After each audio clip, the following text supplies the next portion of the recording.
বিসমিল্লাহ একটু সাহেব ভাই একটা কথা বলেছিলেন, তার একটা গরু করতো যে গরুটার সকাল বিকাল তিনি খাওয়াতেন যে লেবুর রস। আসসালামু আলাইকুম রহমতুল্লাহি বারাকাতু। কেমন আছেন সবাই? আশা করি ভালো আছেন। আমি আল্লাহর রহমতে ভালো আছি।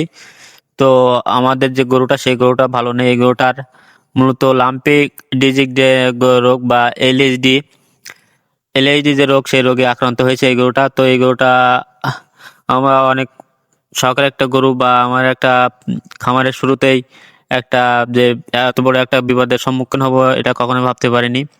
তো এই গরুটা আমাদের অনেক আদরের গরু, বা এই গরুটা কখনোই আমাদের যে গোয়ালঘর যে দরজা খোলা থাকলেও এই গরুটা কখনো এইখান থেকে বেরোয় না। তো সেই গরুটা একটু অসুস্থ। তো সকালে আমাদের জন্য দোয়া করবেন যাতে এই গরুটা একটু সুস্থ হয়। তো এলএসডি যে রোগটা, এই রোগটা মূলত হয় যে গরুর গায়ে যে বড় বড় যে চাগা চাগা হয়। যদি আল্লাহর রহমতে চাগা যদি যে চাগা হয়, যে এই যদি একটা ফেটে যায়, তাহলে গরু বাঁচার সম্ভাবনা 95% থাকে। আর যদি এটা যদি না ফেটে যদি ভেতরে থেকে যায়, তাহলে সেই গরু আর বাঁচানো সম্ভব হয় না। তো বিসমিল্লাহ একটু সাহেব ভাই একটা কথা বলেছিলেন, তার একটা গরু এরকম হয়েছিল। তো তিনি যে পরামর্শ দিয়েছিলেন, সেই পরামর্শ অনুযায়ী আমরাও এই গরুটাকে আমরাও সেই যেভাবে চর্চা করছি বা সেইভাবে এই গরুটা পরিচর্যা করছি। এর আমরা নাফা বড়ি খাওয়াচ্ছি, যেহেতু ছোট এখনো। প্লেন নাফা যেটা খায়, মানুষ খায়, যে প্লেন নাফা, সেই প্লেন নাফাকে আমরা খাওয়াচ্ছি। তো এতে সকালে একটা এবং রাতে একটা, এরকম একটা একটা করে দুইটা খাওয়াচ্ছি, যেহেতু গরুটা ছোট, বডি ওয়েট অনুযায়ী একটা খাওয়ানো যায়।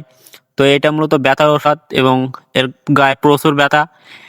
এক জায়গায় যদি শুয়ে পড়ে বা সেইখান থেকে আর উঠছে না, তো এর যদি অন্য কোনো থাকে যে এই রোগের যে চিকিৎসা, তাহলে আপনারা কমেন্ট করে একটু জানাবেন। তো বিসমিল্লাহ এগুলো সাহেব ভাই যেমন তার একটা ভিডিও, একটা গরু যেমন হয়েছিল লাম্পি ডিজিক যে এলএডি রোগ হয়েছিল, সেই গরুটা যেমন পরামর্শ তিনি যেমন চর্চা করেছিল বা যেমন পরিচর্যা করেছিল, আমরাও সেই একই পরিচর্যা করার চেষ্টা করছি এই গরুটার। আমরা ওই যে একই পর্যায়ে চেষ্টা করছি। এর মায়ের কাছে যে দুধটা দহন করে আমরা খাওয়াচ্ছি তাকে, কারণ সে নিজে যে তার মায়ের যে স্তন, সেই স্তন থেকে বা দুধটা নিয়ে খেতে পারছে না, যে কারণে আমরা আলাদাভাবে দহন করে এর গালে আমরা যে একটা বদনার সাইজে বা একটা পটের সাইজে আমরা গালে ভেতরে দিচ্ছি। তো সেইখান থেকে খাচ্ছে। এবং এই গরুটা অনেক একটু শান্ত গরু, কারণ এই গরুটা কখনো এই যে আমাদের গোয়ালঘর, এই গোয়ালঘর থেকে লাভবে না। তো বিসমিল্লাহ একটু সাহেব ভাই একটা জিনিস করতো, যে এই যে গরুটার সকাল বিকাল তিনি খাওয়াতেন যে লেবুর রস। তো আমরাও সেই একই চেষ্টা করছি, এই গরুটাকে আমরাও লেবুর রস খাওয়াচ্ছি সকাল বিকেল। আর এই গরুটা চোখ দিয়ে পানি, অজরে পানি ঝরছে। আর বিশেষ করে আমাদের যখন দেখছে, তখন তো আরো বেশি পানি ঝরছে, কারণ সে বুঝতে পারছে যে তার ভেতরে যে কষ্টটা, সেই কষ্টটা আমাদের বোঝাতে চাচ্ছে যে আমার এমন পরিমাণ কষ্ট হচ্ছে যে তোমরা একটু কিছু করো। তো আমরা তার জন্য সর্বতই চেষ্টা করছি।